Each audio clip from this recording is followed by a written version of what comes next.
Buenas noches. Vamos a ir.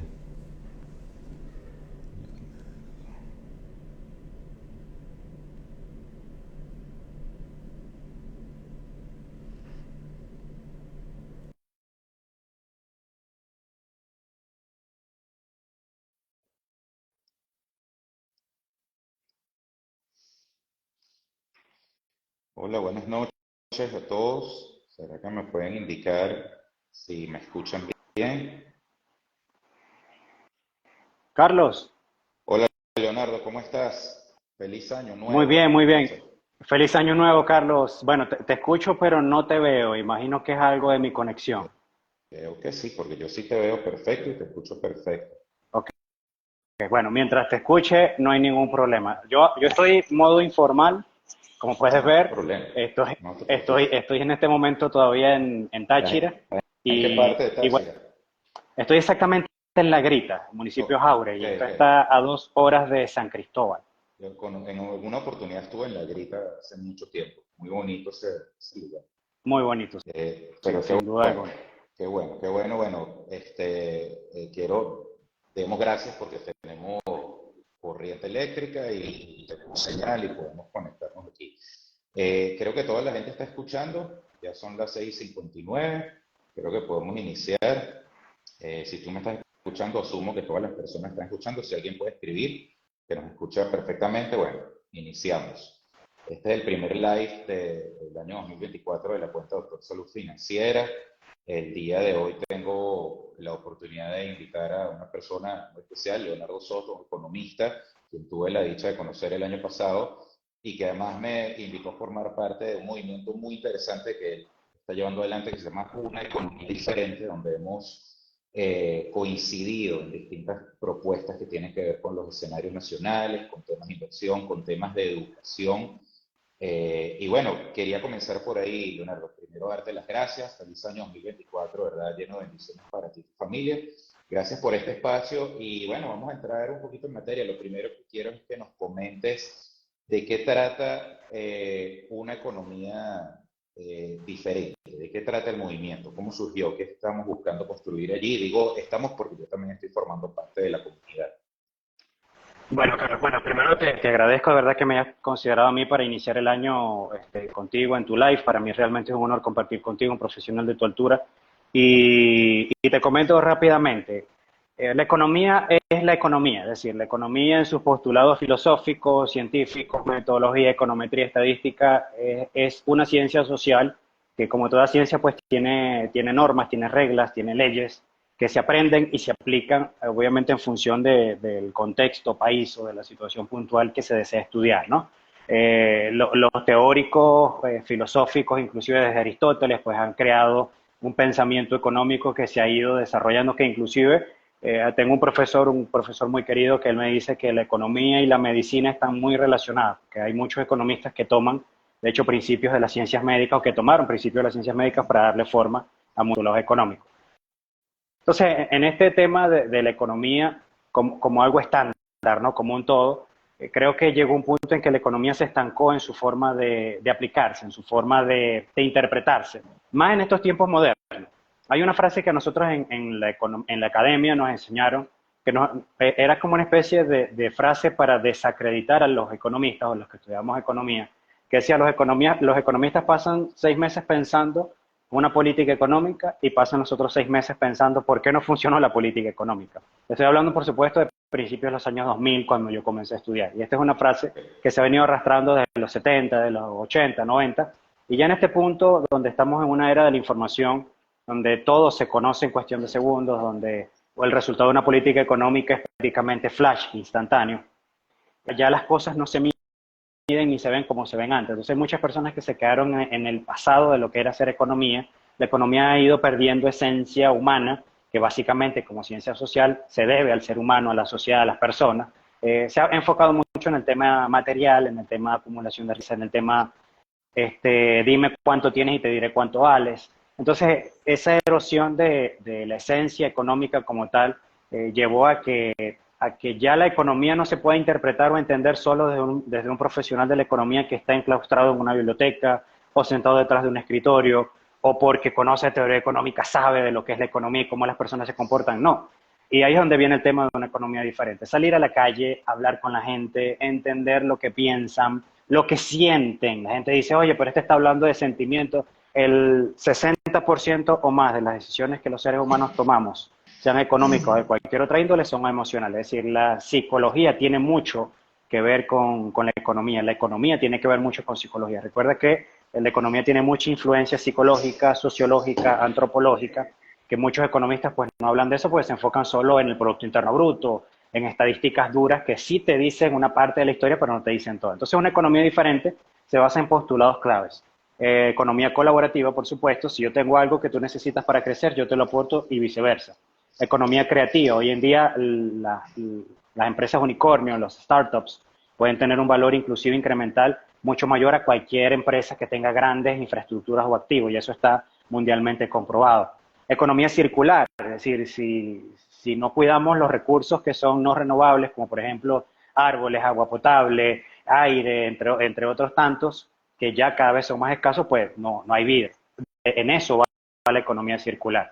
Y obviamente una economía que se basa en la protección, defensa y promoción de los derechos humanos. Entonces, aunque para muchas personas suene como algo muy general, muy altruista, muy romántico, hacia allá está apuntando ya toda la economía mundial, a lo creativo, a lo colaborativo, a lo relacional. De hecho, hoy en día es más poderoso alguien que tenga muchas relaciones a que tenga mucho dinero. Hay millonarios que son ermitaños, nadie los conoce, nadie sabe quiénes son ni lo que hacen y mueren con mucho dinero, mientras una persona que tal vez no tenga tanto dinero como ese millonario tiene muchas relaciones y puede gestionar y solucionar sin tener tal vez un centavo en el bolsillo. Entonces por ahí va el movimiento de una economía diferente, que ya está impactando de hecho en buena parte del país, en todas las ciudades en las que, como bien dijiste, nosotros hemos ido creando una base de operativa en distintas ciudades del país y que ya estamos comenzando a hacer un ruido suficiente. Así que como miembro de una economía diferente, Carlos, y todos los que se están conectando y los que tal vez van a ver esto en diferido, pues son bienvenidos a este movimiento y son bienvenidos a la comunidad que nace del movimiento de una economía diferente, que es Conexión Económica. Súper interesante, y una de las cosas más importantes que has tocado allí es el tema de lugar. Yo trabajo mucho con esa parte porque lo he visto, lo he vivido yo en persona y lo veo con la gente. Es el tema de las emociones, el tema de lo que la persona siente para tomar una decisión, para llevar adelante un proyecto, y eso genera una expectativa. Y me parece muy interesante que tú lo consideres, porque yo incluso, yo no soy economista, quizá muchas de las personas que se están conectando aquí eh, no saben quién soy, pero puedo utilizar varias palabras de lo que tú acabas de mencionar. Lo primero es que yo soy médico, y me recuerdo cuando tú mencionaste ahorita que muchos economistas se basaron en principios médicos. Yo tenía un profesor en la carrera que hablaba de los órganos y decía, este órgano es uno de los órganos más importantes de la economía.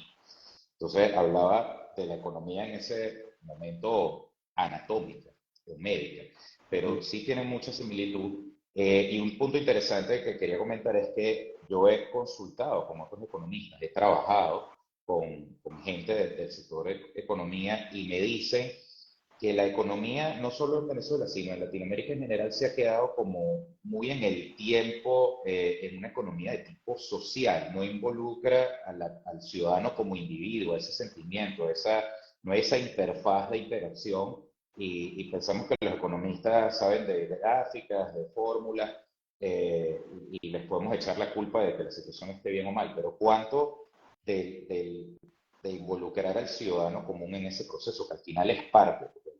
Empresas grandes, medianas, pequeñas, tienen empleados, tienen trabajadores, tienen gerentes, y todos formamos parte de un todo que refleja una situación económica en general, más allá de las políticas. Entonces me parece muy interesante ese enfoque. Para yo aclarar a las personas, yo no soy economista, pero soy médico y me he dedicado los últimos 10 años de mi vida a ejercer en la parte de inversiones, finanzas, negocios y emprendimiento. Me he formado en temas de sector bursátil, temas de emprendimiento, operación de mercado de valores, y actualmente un fondo de inversión que opera en el mercado de valores venezolano. Entonces, no soy economista, no acostumbro a abordar la profundidad del tema de la economía de los países, etcétera, porque no es mi área de experticia, pero sí me gusta trabajar con los sentimientos de la gente. Como manager de un fondo de inversión, me toca tener muy claro lo que es la expectativa de las personas a la hora de invertir, qué es lo que están esperando cuando quieren abrir un negocio. Y de hecho lo hemos visto mucho en el chat de la comunidad Una Economía Diferente, cuando la gente consulta, concha, le abrí un negocio online y ahora me está yendo muy bien, voy a montar un negocio en físico. Ya va, o sea, tienes claro las expectativas, la perspectiva, la estructura de costos, o sea, y ahí está el tema emocional, el tema conocimiento, y me parece muy interesante lo que tú planteas porque la economía diferente debería implicar eso, involucrar al ciudadano, involucrar esa expectativa, esos sentimientos, esas emociones, y tratar de que se vaya encaminado a un desempeño más, digamos, productivo por el modelo de negocio que está llevando adelante. Entonces, en función de eso, te preguntaría, bueno, ¿cómo ves o cómo has visto, porque has recorrido el país todo el año pasado y hay gente, hay dirigentes, líderes de una economía diferente en distintos sectores? Yo he participado en 2 o 3 eventos contigo que nos hemos sentado a conversar, muy interesante. ¿Cómo ves la perspectiva de ese ciudadano en función de la situación del país? ¿Cómo te parece que ha cerrado el 2023 y cómo se perfila la apertura de este 2024 y cómo cotejas eso con la expectativa que tiene la gente? ¿Qué has encontrado en esos viajes? Fíjate, Carlos, en términos generales, lamentablemente la economía estuvo lejos, muy lejos de la expectativa que tenía la gente con relación a ese presunto crecimiento que se vendió desde el 2022. Recordarás, y todos los que están conectados, los que están viendo, recordarán que el 2022 hubo una efervescencia bien particular con el tema económico, se abrieron muchos restaurantes, se abrieron los llamados bodegones, que son los markets todo importados, pero el enfoque estuvo centrado principalmente en el tema restaurante. Entonces hubo un tema de que, bueno, el 2022 está bueno, teníamos que recordar que veníamos de un 2020 encerrados, de un 2021 encerrados parcialmente, obviamente en el 2022 con un poco de dinero más en la calle, de las personas ya saliendo a la calle, pues se iba a ver un repunte relativo en el tema del consumo, algunas inversiones modestas, el caso de algunos restaurantes. Está el tema de análisis, de debate, de presuntos fondos y capitales ilícitos inmersos en la economía. La gente dice, pero ¿por qué dices presuntos? ¿Por qué no dices que aquí hay lavado de dinero, que Venezuela es una gran chacachaca, como me comentan muchas personas en redes sociales? Es que una cosa es decirlo porque uno cree que eso está pasando y otra cosa es decirlo porque se sepa que es así. Claro. Y por eso yo quiero enviarle un mensaje a todos los que están viendo este live y los que lo van a ver después. Señores, es importante dejar de hablar por hablar. Es decir, dejar de afirmar cosas simplemente porque yo creo que eso es así. Eso es muy peligroso. Aplica en todo sentido. Aplica en vida personal, vida económica, vida familiar, vida política. Es decir, afirmar cosas sin tener pruebas solo porque alguien lo dijo o solo porque se lo escuché decir a 3, 4, 5 personas es muy peligroso. Siempre hay que tener un comportamiento muy crítico y serio con relación a las consecuencias de lo que escuchamos y además lo que repetimos. Eso es clave en lo que está ocurriendo actualmente en Venezuela. Entonces, bueno, en el 2022, con esa efervescencia económica que hubo en ese momento, el famoso Black Friday, que en el 2022 en noviembre fue muy bueno, y de pronto se da esta mega devaluación entre noviembre y diciembre, noviembre de 2022, diciembre de 2022, enero de 2023, que llevó a que el tipo de cambio prácticamente tuviese una devaluación de más del 60%. Tuvimos un primer trimestre del 2023 catastrófico, un segundo trimestre que despertó modestamente. Y ya el tercer trimestre estábamos en un proceso como que, ¿qué va a pasar con el país? Sí o no, va a despertar. Algunos indicadores decían que la economía tuvo un pequeño repunte de crecimiento en algunos sectores, principalmente consumo, principalmente rubros importados, principalmente rubros al detal. Te menciono algunos, obviamente negocios gastronómicos, electrónica y electrodomésticos, bebidas alcohólicas preparadas, servidas o embotelladas, servicios de internet, fibra óptica, que son algunos de los escenarios que yo he analizado en este evento que he llevado a nivel nacional por algunas ciudades. Entonces, en algunos sectores se movió, pero nuestro sector industrial sigue estando dormido o prácticamente inoperativo. Nuestro sector crediticio, banca, sector crediticio, está nulo. ¿La cartera crediticia se incrementó en el 2023? Sí, o se incrementó más de un 40%. Pero ¿a cuántas personas llegó el crédito? ¿En qué condiciones llegó ese crédito? ¿Cuántas fuentes de empleo generó ese crédito? Ese es el tema. Una cosa es cuánto crece la cartera de crédito, otra cosa es el impacto que tiene la cartera de crédito sobre la economía real, que es la economía de la calle. Entonces, ¿qué pasa? El 2023 apenas cerró con un modesto crecimiento en el último trimestre de aproximadamente 1.5, 1.8. Hay otros colegas economistas que dicen que fue un poco más. eso siempre es relativo, las estadísticas varían dependiendo del análisis y la interpretación, sin embargo no fue el año que se esperaba. Si hay una perspectiva más hacia qué va a pasar en este año 2024, basada en que las sanciones están levantadas y ya PDVSA ha firmado acuerdos con empresas norteamericanas, inclusive europeas, que sí está generando una perspectiva de inversión y de producción importante. Entonces el 2023 creo que fue una lección aprendida, o debió haber sido una lección aprendida, espero que haya sido una lección aprendida para todos nosotros, de no elevar tanto las expectativas con relación a escenarios que siguen siendo en Venezuela lamentablemente inciertos. Y cuando digo elevar tanto expectativas, cuando llegó Chevron en Venezuela, en muchas partes del país pensaban que se iba a dar el milagro Chevron. Este, Después de cuando un político saltó y se asomó y saludó y dijo, ahora sí es el momento, la gente pensó, este es el milagro, ahora sí la economía el país va a florecer. Entonces, a las personas están esperando mucho soluciones rápidas, soluciones instantáneas. Eso en Venezuela lamentablemente no existe. Recordemos que nuestra economía sigue siendo lamentablemente 75% más pequeña que la economía del 2013. Eso es un porcentaje muy importante, es decir, no hay que despreciarlo ni minimizarlo porque tenemos más de 25.000, tenemos menos 25.000 empresas que las que teníamos en el año 2013, por ejemplo. También es un número propio que puede ser debatible y refutable. Ahora, como todo, pues habían sectores de la economía que estaban muy deprimidos, cerrando 2023, habían otros que estaban en proceso de crecimiento. Por ejemplo, el consumo al menudeo de prendas de vestir para niños, como es costumbre en noviembre y diciembre, se elevó en más de un 15% en algunas zonas del país, principalmente hacia el centro. Pero, por ejemplo, acá en Táchira, el tema de gasolina y electricidad es catastrófico. Igual pasa en Mérida, igual pasa en el estado de Trujillo, igual pasa en Barinas, igual pasa en Apure. Es decir, este, la variante pues, de la interpretación de los escenarios es muy diferente. Y lo publiqué hace poco en un tweet, en un post de X, ya no podemos decir tweet, que decía, no, a ver, una verdad individual no es una verdad mundial. Es decir, el que a algunos le estén pasando mal no significa que todos le estén pasando mal. El que a algunos le estén pasando bien no significa que todos la están pasando bien. Algunas personas hacen su interpretación desde, lamentablemente, no tengo para cubrir mis necesidades básicas. Entonces, si yo no tengo para cubrir mis necesidades básicas, significa que todo el país está mal. No es así. Si hay un porcentaje muy alto, más del 60% de la población, que tal vez no tiene acceso a un ingreso mensual promedio acorde a sus necesidades y expectativas, pero también hay un porcentaje de la sociedad que está invirtiendo, que está generando fuentes de empleo y que ese capital no necesariamente debería ser cuestionado como un capital ilícito que provenga de fuentes oscuras o subterráneas o como se le quiera llamar. Entonces, en términos generales, 2023 complejo, 2024 iniciando con una relativa expectativa de que algo positivo puede ocurrir con estos acuerdos, dado que las sanciones siguen levantadas y que el gobierno ha dado muestra de que parece que va a continuar cumpliendo con los acuerdos de Barbados. Eso sigue siendo relativo, por supuesto. Sin embargo, se está invirtiendo.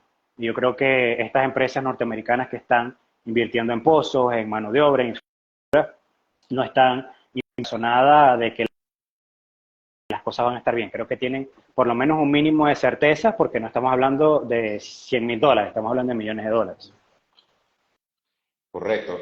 Interesantísimo. Voy a rescatar algunas de las cosas que mencionaste. Muy importante el tema de ser crítico y serio con las cosas que se dicen. Porque además eso afecta, como tú bien dices, no solamente el tema económico. Una persona que ve la vida en función del pesimismo o de lo que cree, porque tiene una película en la cabeza de que todo lo que ve nuevo es porque alguien es deshonesto, porque alguien se lo robó, porque alguien está lavando dinero, es una persona que no va a avanzar nunca, que siempre le va a echar la culpa a la situación país y que va a representar un problema para el resto de los ciudadanos, porque todo eso al final va sumando y hace peso.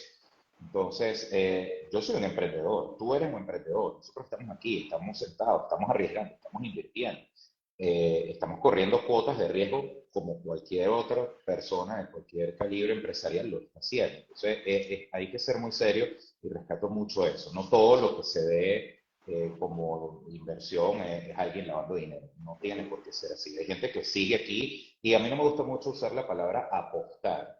Yo no estoy apostando, yo estoy aquí con un plan de acción que estoy llevando adelante y bueno, tengo la convicción de que quiero, o sea, de que mientras me dedique y mantenga mi plan, probablemente de fruto. Tengo mi cuota de riesgo, pero la palabra apuesta me suena mucho como que, bueno, es como un tema de suerte. No es un tema de suerte. Si es un tema de suerte, creo que el escenario sería en otro lugar y yo sigo aquí. Entonces, importantísimo lo que estás mencionando, porque también se levanta mucha expectativa.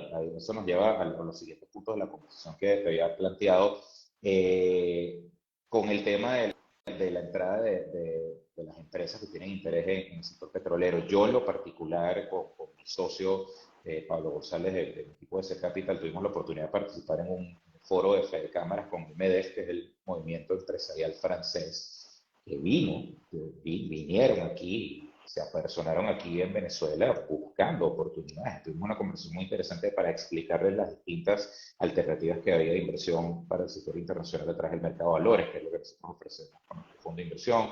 Y como tú dices, están aquí con dinero en mano importante buscando inversiones de calibre. Ahora bien, no solo eso, el tema de las flexibilizaciones, el tema del intercambio de, digamos, personas de interés político para países extranjeros o el nuestro. ¿Cómo calificarías tú el escenario de este año en particular? Yo elaboré 4 adjetivos, a ver si no son muy radicales. Optimista, pesimista, fantasioso, impreciso. ¿Cómo lo ves tú en función de si tuviésemos que llevarlo a algún calificativo? No pretendo generar una expectativa aquí, algo, lo que pretendo es que la gente utilice la información que estamos comentando aquí para elaborar un criterio que luego pueda poner en práctica en su día a día. Mira, es impreciso y te Ok, digo que es impreciso, pero es impreciso irónicamente a nuestro favor. Y, y aquí voy a tocar temas un poquito densos, ¿no? Los que sean sensibles, que estén conectados ahorita, por favor, desconéctense. Yo sé que los números son importantes para que estos likes se puedan ver, pero no importa. quiero ser muy frontal, ¿no? Porque, fíjense, porque es impreciso, pero está a nuestro favor el escenario. Lamentablemente, y digo lamentablemente porque lo atroz que está ocurriendo en Medio Oriente entre Palestina y Israel, lo cruel de lo que está ocurriendo en esa zona, o sea, nunca, ni lo que está ocurriendo en Palestina e Israel, ni lo que está ocurriendo en Ucrania y Rusia, nunca debió pasar. Es decir, de verdad que es una de las cosas más terribles, grotescas que está viviendo la humanidad en este momento, ¿no? Pero las guerras, en su crueldad, en su bajeza, en lo inhumano, pues lo terrible que son, pues inclinan la balanza económica a favor o en contra de algunos países. Correcto. Para la economía rusa, el más del año que tiene en proceso de invasión sobre Ucrania, pues ha hecho crecer su economía a partir de la exportación de algunos cereales y algunos otros productos. También su balanza comercial se ha inclinado a la demanda de algunas materias primas y commodities para poder mantener la demanda interna, producto precisamente de que en momentos de conflicto bélico pues se consume más. Lo mismo está pasando con el tema del conflicto en Medio Oriente. Eh, el Medio Oriente, al estar en inestabilidad, pues genera inestabilidad en los mercados petroleros, que a su vez causan todo un efecto dominó para todos los proveedores de petróleo de los países árabes o del Medio Oriente, que son los que, en el caso de Arabia Saudita, que es el país con mayor participación en el mercado, no es el que tiene mayor reservas probadas, sino el que tiene mayor participación en el mercado por Tiene la mucho cantidad de peso. producción de petróleo. Entonces, ¿qué pasa? En estas circunstancias, y era obvio que esto iba a ocurrir, Estados Unidos en una vuelta necesaria, y digo necesaria por lo económico. Aquí viene una de las cosas crueles que quiero decir. Para todas aquellas personas que siempre han fantaseado o han tenido la ilusión de que a Estados Unidos o a la Unión Europea le interesa lo que pasa en Venezuela política y socialmente hablando, miren, la diplomacia es muy cruel. La diplomacia es muy cruel y la diplomacia se centra principalmente en no me generes un conflicto, no me quites dinero. Eso es la diplomacia.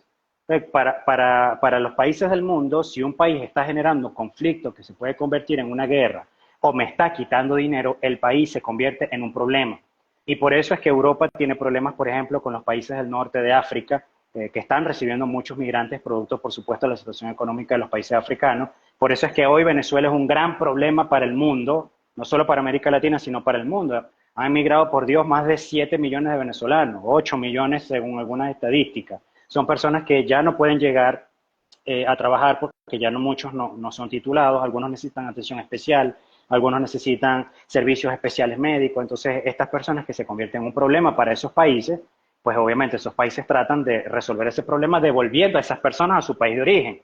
Entonces, pero tú como país receptor de migrantes sabes, mientras ese país esté en problemas económicos o tenga problemas económicos, la gente va a seguir huyendo de allá porque no tiene para alimentarse, no hay seguridad, no hay servicios básicos, que era lo que estábamos discutiendo, Carlos. O sea, este live estaba en veremos por el hecho de que aquí en Táchira, en La Grita, en el municipio de Jauregui específicamente, están quitando la electricidad a diario, a veces la quitan hasta 6 horas al día, es una cosa grotesca, espantosa. Igual está pasando en Mérida, mis amigos de Mérida la están pasando muy mal, cómo crece la economía. Pero bueno, no me quiero desviar.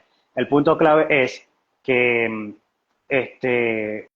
una vez que los países comienzan a sentir que este país, en el caso específico de Venezuela, se convierte en un problema y Estados Unidos necesita además del petróleo venezolano, ¿cuál es la solución? Te compro petróleo, solucionas tu crisis económica, dejan de salir personas de Venezuela a distintos destinos, bien sea América Latina, Europa. Ya Europa, algunos países europeos van a comenzar a colocar restricciones a los venezolanos a partir del año 2025. Entonces, ¿cuál es la estrategia de Estados Unidos? Necesito tu petróleo, tú necesitas mi gasolina, tú necesitas mis insumos para producir gasolina, tú necesitas mi caucho. La relación Estados Unidos-Venezuela es una relación sinérgica, o sea, sinérgica, sistémica, vamos a llamarla, no sé, Carlos, ¿qué término económico podemos decir así? Uno necesita del otro, Sí, si uno necesita simbiótica. del otro, simbiótica, uno necesita del otro, y cruelmente, pese a todo lo que este gobierno dice, de que el imperio yanqui, de que Yankee go home, Venezuela hoy necesita mucho más de los Estados Unidos de lo que Estados Unidos necesita de Venezuela, vamos a estar claros. Entonces, ¿qué pasa? En esa situación, todo se conjugó para que Estados Unidos dijera, bueno, perfecto, dada esta circunstancia, uno, necesito tu petróleo, dos, necesito que ya no sigan llegando migrantes venezolanos a colapsar ciudades que ya hoy están colapsadas por otra gran cantidad de migrantes que se han seguido recibiendo en distintas partes del país. Entonces ahí se da esa relación de ganar-ganar, entre comillas, basados en la necesidad de flexibilizar algunas cosas dentro de Venezuela, el tema de los presos políticos, el tema de la posibilidad de elecciones libres para el 2024, de respetar a los candidatos y todos los que deseen postularse a las presidenciales con el tema de las inhabilitaciones. Entonces, por aquí un doctor dice complementariedad, sí, el término de la necesidad entre uno y otro también se puede definir así. Entonces, bueno, ¿qué pasa? Mientras Estados Unidos necesita de Venezuela y de su petróleo, dado que el conflicto en Medio Oriente lamentablemente se sigue alargando y que no creo que se vaya a solucionar en el corto plazo, pues obviamente la puerta está abierta para que estas negociaciones se sigan dando. Adicional a eso, que vamos a estar claros de dónde viene la otra cara de la moneda. El gobierno actual de Venezuela, porque deben saberlo, ellos manejan recursos, estadísticas, ellos manejan información, deben saber que su porcentaje de aceptación social pudiese estar muy por debajo de lo que ellos fueron como movimiento ideológico partidista en el momento en el que estaba vivo el presidente Chávez. Es decir, ya hoy no cuentan con el apoyo social y popular con el que tal vez contaban hasta el año 2013, que es cuando se da el cambio de cara. Fallece el presidente Chávez y asume el señor Nicolás Maduro. Entonces, ¿qué necesita el gobierno en este momento? El gobierno no puede activar lo eléctrico si no tiene flujo de caja y además un deuda. El gobierno no puede reponer el tema de gasolina si no tiene flujo de caja y no son deuda. Lo mismo pasa con el agua potable, lo mismo pasa con las reservas internacionales, lo mismo pasa con el tema de los créditos. Porque para tú poder ajustar las cuentas tienes que hacer algo parecido a lo que está haciendo Milei en Argentina, que son medidas impopulares pero necesarias financieramente. Entonces, ¿cuál es la gran estrategia que siempre ha sido el bastión de los gobiernos populistas y demagogos? El gasto público. ¿Y de dónde sale el dinero para el gasto público si no hay suficiente recaudación? Porque lamentablemente tenemos una economía mucho más pequeña que la del año 2013. La renta petrolera. ¿Y quién es tu principal cliente a nivel internacional? El que los tienes más cerca, Estados Unidos, el cual te demanda por lo menos, en la medida de la chiquita, te demanda entre 1.500.000 barriles diarios. Prácticamente el 70% de tu producción, que por cierto, por acá se conectó y saludó Henry Marcó, un amigo, aliado, también relacionado con los negocios petroleros. Henry, hermano, un abrazo, gracias por conectarte. Entonces, esta complementariedad, como lo comentó el doctor, hoy la estamos viendo más que nunca, y por eso quiero, y repito, y quiero dejar esto claro, ese romanticismo de los venezolanos de creer que al mundo le interesa lo que pasa en Venezuela. Eso no es así. La diplomacia es cruel en el sentido de que los países responden a sus intereses. Venezuela es hoy un problema para el mundo, porque miles de personas siguen saliendo del país producto de la crisis que hay en el país. Y esas personas que salen como migrantes y que llegan a estos países como migrantes están demandando fuentes de empleo de atenciones especiales que son parte del presupuesto de ese país, que muchas veces tienen que dejárselo de dar a sus ciudadanos para dárselo al migrante venezolano, al hondureño, al guatemalteco. Entonces, fíjate, es una situación compleja, pero irónicamente nos beneficia, porque, y digo irónicamente nos beneficia porque en medio de la atrocidad de la guerra, los petroleros se mueven y los intereses geopolíticos se mueven para que nuestro principal aliado mantenga las flexibilizaciones de arriba, nos siga demandando petróleo, sus empresas siguen invirtiendo en el país y esto por lo menos para el año 2024, que es un año electoral donde vamos a ver mucho dinero en la calle, presuntamente, no lo quiero afirmar como algo directo porque yo no soy quien tiene la chequera pública, es decir, yo no firmo el cheque o el punto de cuenta, pero presuntamente haya dinero en la calle, que se activen créditos, una serie de cosas relacionadas con. Obviamente el venezolano va a ver como que un pequeño respiro de 2023 que para prácticamente todo fue una cosa catastrófica. Bueno, excelente tu análisis. Yo quisiera consultarte algo muy puntual. Yo sé Carlos, que es un tema muy profundo, disculpa, pero cuando tú sientas que esté hablando mucho, no, atájame, porque yo me tranquilo, inspiro tranquilo y no freno. no, esto es una cátedra, así que no te preocupes. Puntualizo algunos escenarios. En función de lo que has comentado de nuestra relación, digamos, necesaria pues, con los Estados Unidos y con otros países, ¿cómo podría afectarnos nosotros, por ejemplo, la llegada del presidente Milei ahorita a Argentina, una posible llegada de nuevamente el expresidente Trump a los Estados Unidos, el tema Guyana?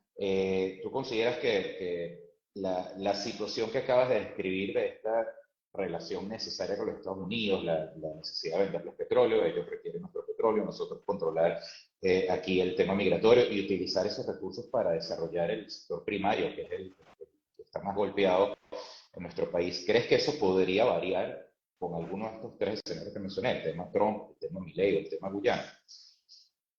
Mira, Milei no tanto, realmente Milei no tanto. Milei lo que está haciendo, y realmente yo no le tengo todavía mucha fe, o por lo menos durante su campaña, porque era mucho de populismo, pero de extrema derecha, ¿no?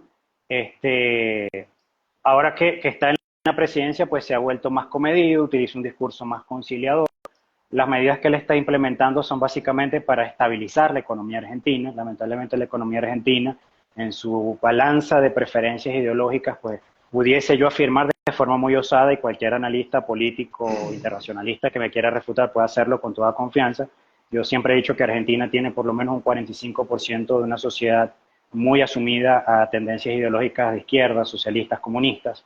Y estas tendencias ideológicas de izquierda son adictas al gasto público, al gasto clientelar, al tráfico de influencias, a lo que el propio argentino en su dialecto llama los curros, que son las personas que se benefician de que aquí se les llama enchufados.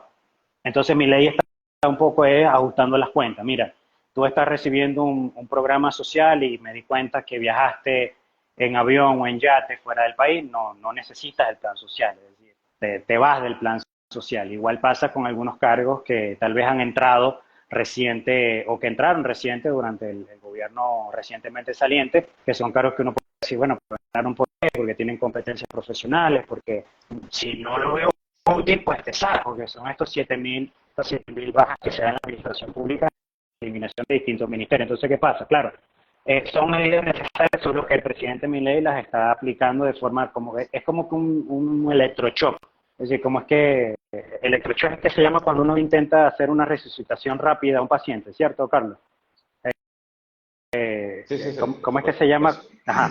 Entonces, él lo que está haciendo es eso, darle un electrochoque a la economía argentina para que despierte. Obviamente, los sindicatos que se benefician de las provendas están respondiendo y llamando a huelgas, igual que pues, Argentina tiene un sistema clientelar muy cruel, en el sentido de que si yo recibo un programa social, yo formo parte, lo quiera o no, de un sindicato social que me descuenta parte de esa ayuda. Entonces, fíjate lo absurdo de ese sistema, ¿no? Es decir, que si esas personas ya dejan de recibir, o yo como presidente omito a ese tercero que se está beneficiando del programa social de alguien que lo necesita, entonces ese tercero pues obviamente se va a quejar porque ese tercero no trabaja, lo que hace es que está recibiendo un porcentaje de una ayuda social que recibe función. Entonces, oye, multiplica 0,03% de ese dinero con 3, 5 millones de personas que reciban esa ayuda social. Es una cosa absurda. Entonces, el tema Milei realmente lo que creo es que está despertando preocupación entre las personas que hoy gobiernan con tendencia de extrema izquierda, de centro izquierda,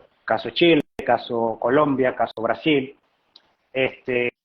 donde, bueno, o ellos saben cuáles son los problemas, saben qué es lo que tienen que hacer para solucionarlos, pero no lo solucionan. Es lo mismo que pasa con Bukele en El Salvador, con el tema de la seguridad.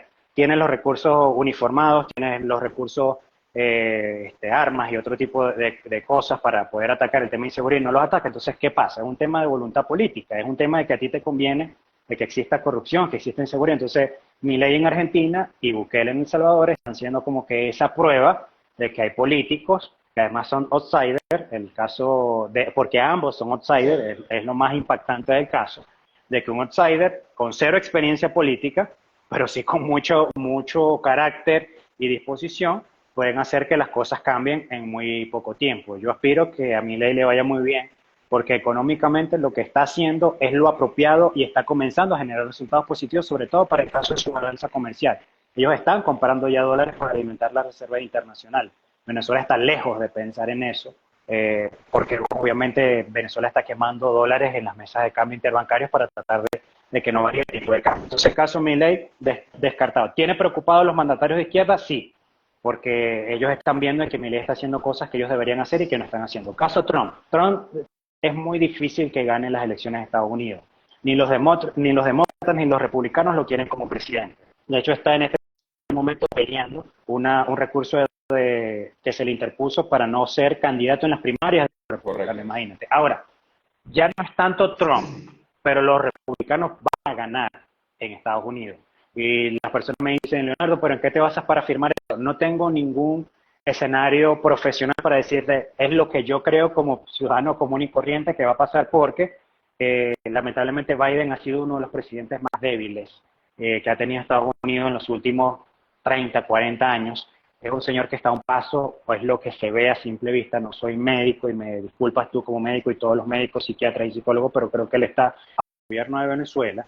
Y aunque un republicano llegase a ocupar la presidencia y a retomar algunas sanciones, ojo, Carlos, ya hay empresas que han invertido 10, 20, 30, 40, 50 millones de dólares en Venezuela.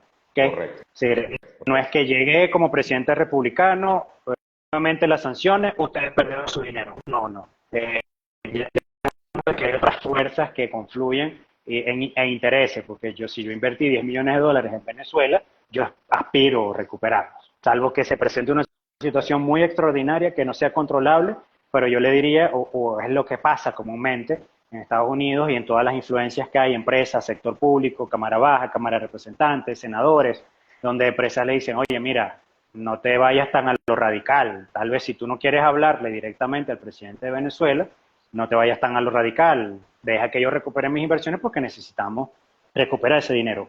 Y obviamente Venezuela va a estar aplaudiendo cualquier decisión que le favorezca con relación a hacer negocios porque necesitan flujo de caja para gastar más en el 2024, para reenamorar a ese chavista indignado hoy que está viendo que desde hace mucho tiempo no vive bien, que la caja CLAP es una locura.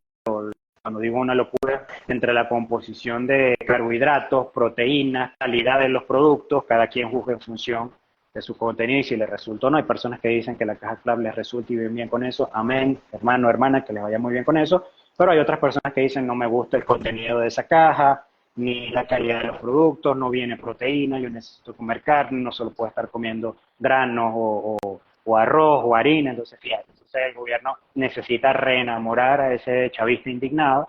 El chavista indignado, pues, para reenamorarse necesita vivir bien, sentir que puede vivir dignamente con un salario apropiado a su expectativa, como ocurrió, pues, en los años 2000, durante el periodo de bonanza petrolera. Entonces, bueno, caso de republicanos, sí puede ganar un republicano la presidencia, sí puede nuevamente frenarse un poco las relaciones, pero no cuartearse al 100% porque ya hay intereses. Carlos, recuérdame el tercer escenario que me mencionaste, Milei, republicanos, ¿y cuál otro? El tema del Esequibo. El tema del Esequibo. Mira, históricamente, sí, históricamente, y creo que la mayoría de los venezolanos estamos de acuerdo con eso, históricamente el Esequibo es nuestro. Es decir, yo creo que el Esequibo nunca Correcto. debió mostrarse como una zona en reclamación, salvo obviamente al laudo que se dio en su momento de una disputa parcial.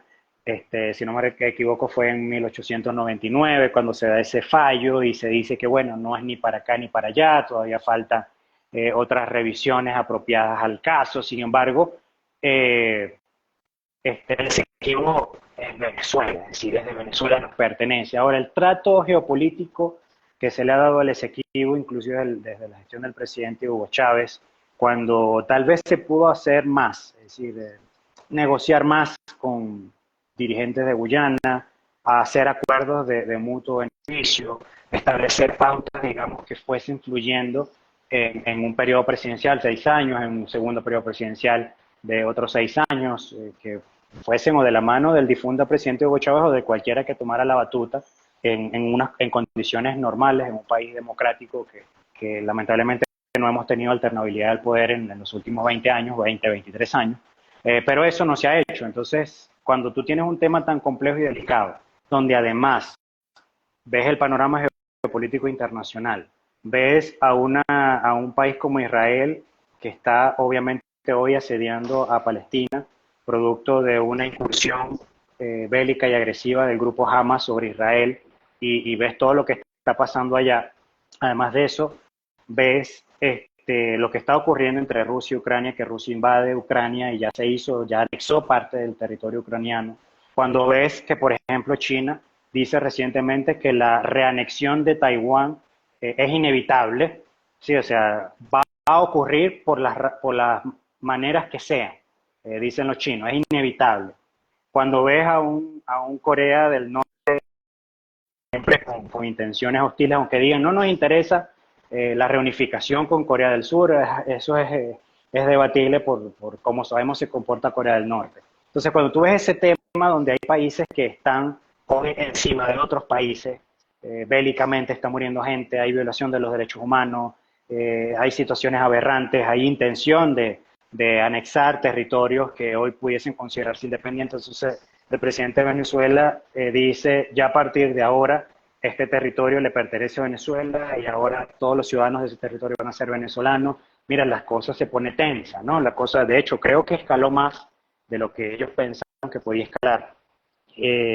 Un poco por eso creo que se reculó en todo este hecho discursivo agresivo. La necesidad de dialogar y de establecer acuerdos en paz es necesario, y más en este momento cuando el mismo presidente Lula da Silva, amigo ideológico del presidente Maduro, lo primero que dijo cuando se dio este conflicto ya prácticamente de voces, de, digamos, de voces no digamos de guerra, pero sí de dime y te diré, estos dime y te diré que iban y venían de un presidente y otro. El presidente Lula mueve tropas hacia el norte y el presidente Lula lo primero que dice es, yo aquí en la región no queremos ni guerras ni conflictos. O sea, él no asumió una posición, él simplemente dijo, miren, no queremos guerra. Y estamos hablando de Brasil, el país más grande de América Latina. Lo mismo pasa con el resto de la región, no quieren guerra, no quieren conflicto. Entonces, esto escaló más. Yo creo que para que esto no vaya a otros niveles innecesarios debemos recurrir siempre a una diplomacia adecuada. No una diplomacia irónica, donde yo a una persona le digo una cosa enfrente y después voy a mi país y salgo en cadena nacional y vocifero y digo cualquier otra cosa e intento vendérmelas como el más guapo o el más fuerte, el mejor. No, una diplomacia de respeto, ¿no? De entender de iguales, de parte y parte. Yo creo que eso es importante. Y eso aplica para los dos países, que se dan la mano en un encuentro binacional y después cada uno va a sus países y salen en cadena nacional queriendo venderse como los más guapos, los más bravos, los más valientes. No, o sea, ustedes son uno, o sea, el mandatario es uno, los ciudadanos somos millones y merecemos respeto. Eso es importante que los políticos lo entiendan. No sé si se mantiene todo en un discurso de diplomacia, acorde pues a lo que es la política, la diplomacia internacional, creo que se pueden llegar a acuerdos saludables sin hacer flagelo de la soberanía de ningún país y de la independencia y el bienestar de los ciudadanos de ningún país. Mira, excelente tu análisis, Leonardo. Yo no soy experto analista, insisto, y me quería, por eso este live se llama así, Perspectivas Económicas para Venezuela 2024. Creo que has hecho un análisis bastante completo, bastante profundo. Ahora yo quiero, en vista que ya estamos llegando como al cierre del live, quiero llevarlo al espacio en el que yo sí me especializo. Yo soy, digamos, consultor y promotor de inversiones. Trato de educar a las personas en el tema de ahorro, inversión, crecimiento, en plazo. Me interesaba mucho tu opinión de estos escenarios, porque son los escenarios que se comentan en la calle, la gente lo dice, pero todo el mundo se crea una película de que va a ocurrir esto o lo otro. Va a tener un poco de objetividad en función a estos tópicos y por eso estás tú aquí. Ahora, ¿cómo llevamos esto al escenario del venezolano de la calle, el comerciante, el pequeño, mediano empresario, el trabajador, el que está buscando a crecer con un negocio? Yo en este último año sobre todo me he dado cuenta, un fenómeno muy interesante, es que el venezolano está como despertando y buscando una alternativa para un mejor futuro. O sea, y lo está llevando al concepto del ahorro y la inversión. Es decir, ya no solamente es el tema de cómo sobrevivo el día a día o cómo vivo de hoy para mañana. Evidentemente esa necesidad sigue estando allí, pero me he dado cuenta que hay gente, independientemente de que no tenga una capacidad de ahorro muy grande, que está dispuesta y está buscando una alternativa para crecer, pensar en el futuro, dejarle algo a los hijos. Entonces, ¿cómo llevar todos estos escenarios que hemos conversado y que tú magistralmente has expuesto aquí a ese venezolano de la calle que sale todos los días a trabajar, a construir, a buscar avanzar? ¿Cómo presentarle la situación o qué se le puede vender? ¿A qué me refiero con eso? Yo como promotor de ahorro y de inversión, independientemente de los tipos de mercado en los que podemos trabajar, pienso que todos esos escenarios que tú describiste, sobre todo el escenario de la necesidad de Venezuela de recibir flujo de caja para reactivar la industria, debería dar pie a que la sociedad mejore, a que eso se vea reflejado en algún momento en mejora de la situación financiera de la ciudadanía, de las escuelas, del sector salud, en fin, del sector alimentación. Este, entonces, yo aliento a la gente a ahorrar y a invertir. O sea, oye, aunque sea un porcentaje pequeño, ahorra, invierte en algo que vaya creciendo. Ahí entonces ya nos metemos en otro campo que es, bueno, ¿en qué invierte? Entonces hay 20.000 alternativas. Pero el punto es cómo llevar de manera objetiva todas estas reflexiones al venezolano del día a día, de la calle. ¿Es prudente invertir? ¿Es buena idea? Yo te doy mi opinión, me permito darla aquí. Nosotros somos un fondo de inversión, nosotros alentamos la inversión. Nosotros, por ejemplo, el sector inmobiliario, hicimos un live aquí hace algunas semanas donde hablábamos con el vicepresidente de la Cámara Inmobiliaria y lo que puede resultar una situación desde el punto de vista analítico un poco, vamos a decir, mala, como es la caída del sector inmobiliario en lugares de Venezuela hasta un 70%, al mismo tiempo puede representar una oportunidad de inversión en un escenario de potencial crecimiento como el que has descrito, es decir, que puede ser incierto, pero con un potencial de crecimiento por lo que hemos manifestado aquí. Entonces yo promuevo el ahorro y la inversión. ¿Cómo lo ves tú? Como economista y analista, como consultor, ¿cómo lo ves tú para ese venezolano de la calle? Yo creo, Carlos, que nosotros como venezolanos comenzamos con algo que es muy importante, que es el cambio de mentalidad. ¿Y a qué me refiero con el cambio de mentalidad? Un país que se edificó en mentalidad empleada, ¿ok? La mayoría, y me atrevo a dar un porcentaje, aunque no tenga tal vez una prueba estadística per se de esto, pero el 70-80% de los egresados universitarios en carreras diferentes tal vez a las ciencias médicas, me incluyo como profesional, no, nos graduamos con la intención de ser empleados. Y al ser empleados, pues había de una forma u otra una estabilidad que nos garantizaba nuestro retiro y nuestra jubilación. Muchos empleados en los 70, en los 80, en los 90 hacían carrera institucional Se jubilaban de un ministerio, se jubilaban de una instancia, de una empresa, y tenían su pensión, su jubilación, y listo, cumplieron con su vida, compraron su casa, criaron a sus muchachos y listo, ¿no? El sentido para esas generaciones de previsión, como tú bien lo dijiste, de ahorrar, de pensar en futuro, de la acumulación de activos, era como que estaba como que en un quinto o un décimo lugar. ¿Para qué? Si igual yo voy a recibir mi 15 y mi último a fin de mes, igual yo voy a recibir mis utilidades en noviembre, gástalo, gástalo todo con confianza que el mes que viene voy a recibir mi pago igual. Lo mismo pasaba con lo que en Venezuela se convirtió en una mala práctica, que después se convirtió en parte de la famosa viveza criolla, que eran los famosos empleados públicos reposeros.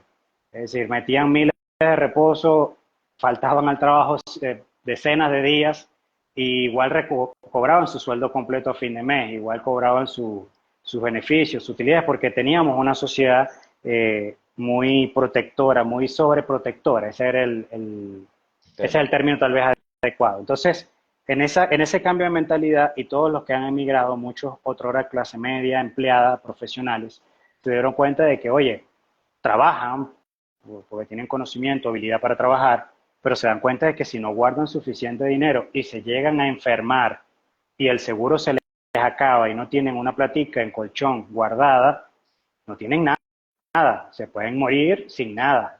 Entonces, ya el venezolano, y lo mismo está pasando con el venezolano que se quedó en Venezuela, me incluyo, porque yo también fui empleado. La gente dice, este señor habla sin saber lo que está diciendo. No, no. Amigo, amiga, si Claro. tú me estás escuchando y tú fuiste o eres empleado, yo también fui empleado.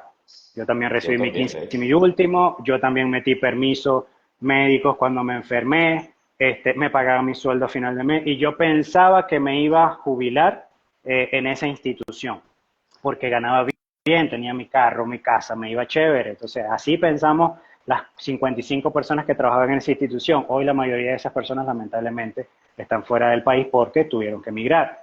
Entonces, al darse ese cambio de chip, aquí entra parte importante de tu rol, Carlos. Las personas entendieron que el ahorro no es que sea algo que yo guardo en un cochinito después de que yo cubro todos los gastos. No, yo gasto después yo gasto lo que me quede después de lo que ahorré. Sí, o sea, yo Correcto. comienzo a tener una visión preventiva de mi futuro inmediato y mi futuro de largo plazo. Y digo, hey, si me quedo sin nada y ocurre otra pandemia, que ojo, esa fue también otra lección cruel.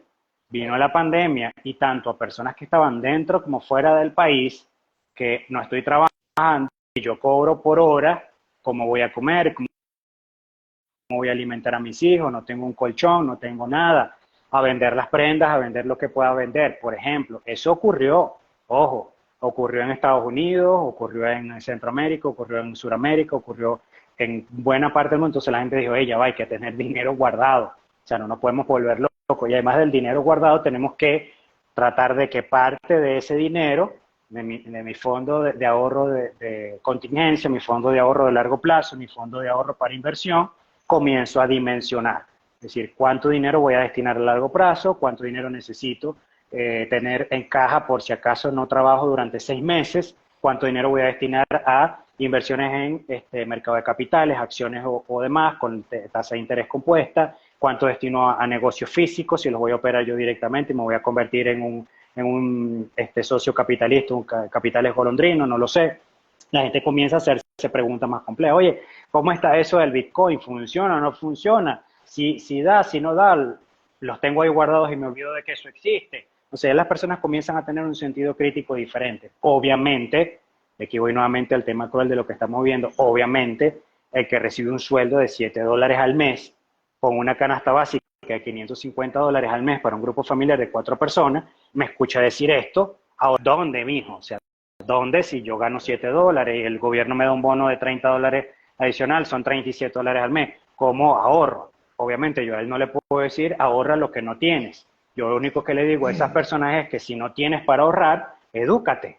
Sí, vete a cualquier curso que pueda estar en internet. Hay muchas personas, a veces me da risa, con muchas personas que pagan un plan de renta de $10 al mes, renta celular, tienen un smartphone que vale $180 al mes, y dicen, bueno, pero es que no sé cómo hacer. Mío, tienes internet, tienes un smartphone, tienes cientos de tutoriales en YouTube para aprender cosas nuevas que no vas a aprender estando acostado en un sillón esperando a que cambie de gobierno para que las cosas mejoren. Entonces, por ahí van las cosas. El cambio de mentalidad es fundamental. Entonces, ¿qué?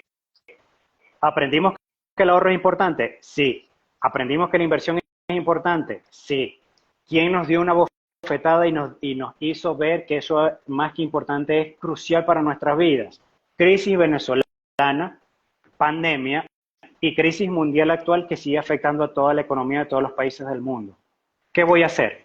Esté en Venezuela o esté en cualquier parte del mundo que tenga una economía estable, yo tengo que construir opciones, tengo que construir oportunidades que no llegan por sí solas. Sí se presentan algunos con ciertos matices, pero si yo quiero administrar mejor mis finanzas porque estoy gastando más de lo que ingreso y para eso necesito estudiar finanzas, por ejemplo, me educo con María Virginia Marquínez, que se acaba de unir. Mari, un beso y un abrazo, gracias por conectarte de Mérida, la líder de Conexión Económica en Mérida.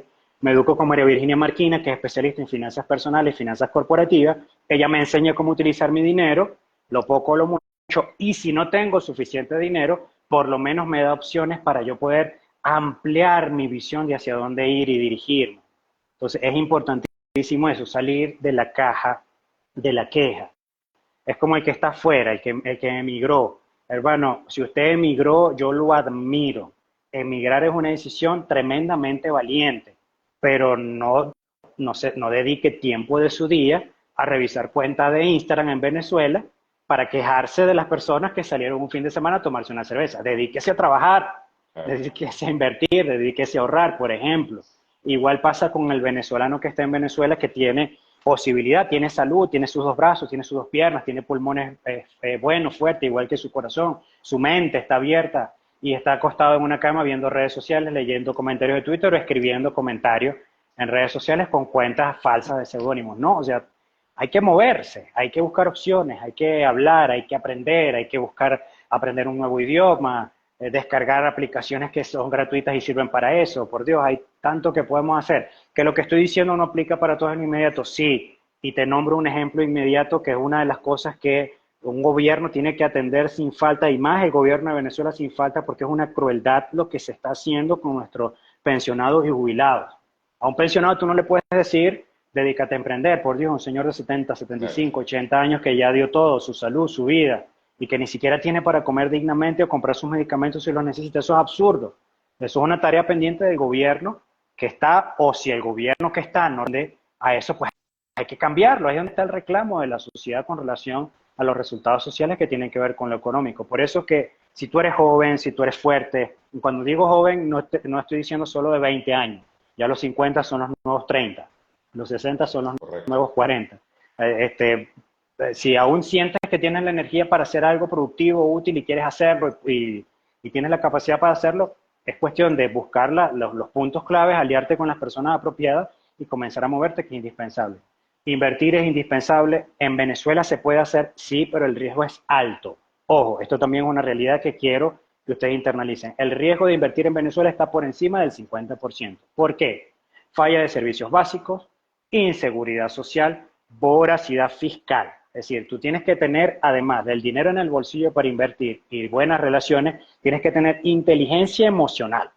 La persona frágil que se quiebra fácilmente, que piensa que invertir es tener un retorno del 1000% en un par de meses, no va a hacer nada en Venezuela. Tiene que tener mucha entereza, mucho carácter. Y cuando digo carácter no me refiero, porque se malinterpreta temperamento con carácter.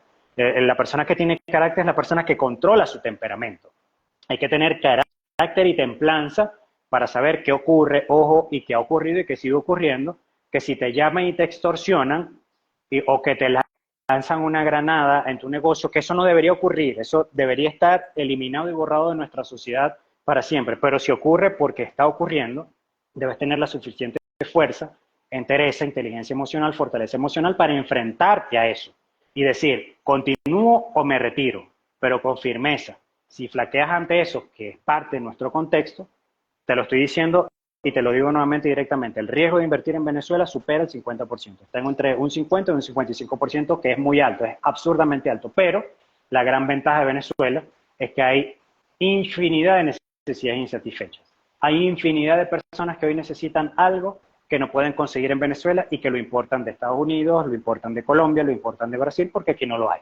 En el caso de los productos, en el caso de los servicios, pues el que los ofrece en una economía de, en ese caso, oligopólica, en este caso oligopólica, pues los pocos que lo ofrecen aumentan el precio porque el que lo demanda tiene para pagar. Y así es como se está manejando. Y está pasando con carpinteros, con mecánicos, con electricistas, con maestros albañiles, por ejemplo, inclusive, Carlos, con médicos que hoy son pocos, no puedo decir que sean pocos, pero digamos que son menos de los que había antes, los especialistas en ramas específicas, que están full. Entonces, mira, he tenido que aumentar mis honorarios, sin rayar en lo pesetero, pero he tenido que aumentar mis honorarios porque a veces trabajo más de 12 horas al día y es comprensible. Entonces, mente focalizada, entender que Venezuela es una economía de riesgo, pero que si hay oportunidad, si no te resulta estar en la ciudad en la que te encuentras, si no te resulta estar en Táchira, existe la migración interna, con todos los riesgos que implica migrar, tanto interna como externamente. Si no te resulta de país, está la posibilidad de migrar con los riesgos que existe la migración fuera de Venezuela. Es decir, ya quejarnos por lo que está es inútil. Y al que migró, que se está quejando afuera porque ve que algunas personas en Venezuela la están pasando bien y postean cosas y tal, y no, porque es que eso no es posible, esos son enchufados, esos están metidos con el gobierno. Ustedes que están afuera, los valoro y los respeto y los admiro, pero dedíquense a trabajar. Los que se quedaron, dedíquense a trabajar, olvídense de esa Venezuela de rumba, de locura que hubo en su momento. Hay que ahorrar, hay que invertir, hay que pensar inteligentemente en el presente, en el futuro, principalmente por mí y por uno mismo y por nuestras descendencias, nuestros familiares. No, excelente la reflexión, Leonardo. Ya para concluir, hay varias cosas que rescato de lo que acabas de mencionar. Importante que las nuevas generaciones ya se están dando cuenta, y ojo, esto es una reflexión no solamente para los venezolanos, es para cualquier persona en cualquier país. No podemos confiar nuestro futuro al gobierno que esté, a ninguno, de este país o de cualquiera, porque no sabemos qué puede pasar. En 20, 30 años pueden pasar muchísimas cosas. Entonces, ya esa perspectiva tiene que cambiar. Lo otro es, sí, hay que educarse. Yo creo que la palabra clave es educarse, o sea, es revisar. Hay muchísima información, no toda es buena, pero tampoco toda es mala, pero es eso, es utilizar el tiempo sabiamente para educarse, tener una idea un poco más amplia de qué podemos hacer, de cómo podemos construir patrimonio, crecimiento, seguridad, qué podemos hacer con los recursos que tenemos a la mano. Entonces, yo rescataría de todo esto esas dos conclusiones. El tema de querer construir nuestro propio futuro, independientemente del gobierno que esté. Y número dos, ¿cómo lo hacemos? Educándonos. Yo creo que tu labor a través de una economía diferente, la que yo hago a través de Doctor Salud Financiera, es precisamente eso, es educar. O sea, es llevar un mensaje a las personas, de decirles, cuidado con esto, piensa esto por aquí, cómo te ves en un futuro, qué podemos hacer con los recursos que tienes. Yo creo que por ahí está la clave. Y bueno, Leonardo, yo quiero darte las gracias. Yo creo que has hecho una exposición muy, muy completa, muy analítica, muy interesante de todos los escenarios y de cuál es la situación país. Yo quería llevar esto a lo que es la cuenta de Doctor Salud Financiera, que es una cuenta básicamente educativa y donde busco que la gente se interese en el tema del ahorro y la inversión como una herramienta para lograr construir crecimiento, seguridad y patrimonio en el tiempo. Eso tiene miles de variantes, pero básicamente ese es el objetivo. Entonces, bueno, quiero darle cierre al live. Si quieres aportar algo más, te doy estos segundos para despedirte, para concluir, para transmitir tu mensaje. Sí, bueno, saludarlos a todos. Gracias de verdad, Carlos, por la invitación. Te repito, es un honor para mí estar contigo en este espacio. Y saludar a todos los que se conectaron, los que van a ver esto en diferido. Si ven por acá, esta lucecita que está acá arriba, lo que tengo atrás es una montaña. Esa es la famosa Cruz del Alto, acá en La Grita. Está ahí alumbrada y bueno, para los que sean cristianos, distintamente de la tendencia, de la corriente, que la fe y la espiritualidad nos muevan en un año de desafíos, como otros tantos años de desafíos, pero este en particular porque es un año decisivo para nuestro país. No se trata solo de pensar en cambio y desear el cambio, sino se trata de gestionar el cambio. Ya no podemos ser solo observadores, ver desde la banca, tenemos que movernos, tenemos que activarnos, y eso es crucial. El último trimestre del año 2024 es crucial para los próximos, no solo 6 años, sino para los próximos 20 o 30 años del país.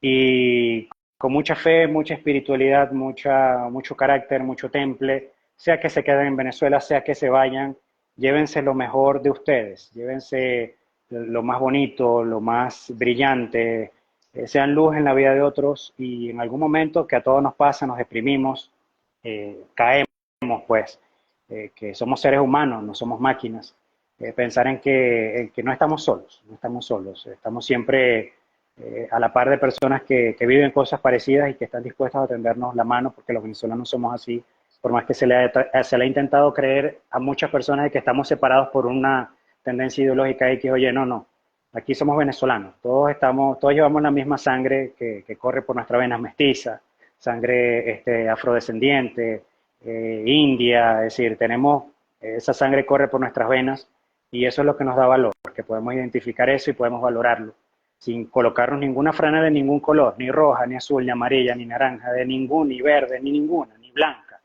Somos venezolanos y el cambio que queremos lo vamos a lograr juntos, con visión, con convicción, porque solo juntos podemos, lograremos construir un país y una economía diferente. Carlos, muchas gracias. Gracias a Gracias a ti, todos. Leonardo. Te envío un fuerte Eso abrazo. es así, todos formamos parte del todo. Gracias a todas las personas que se conectaron, gracias por los comentarios. Este video va a quedar aquí en mi cuenta de Doctor Salud Financiera y también en el canal de YouTube de Doctor Salud Financiera.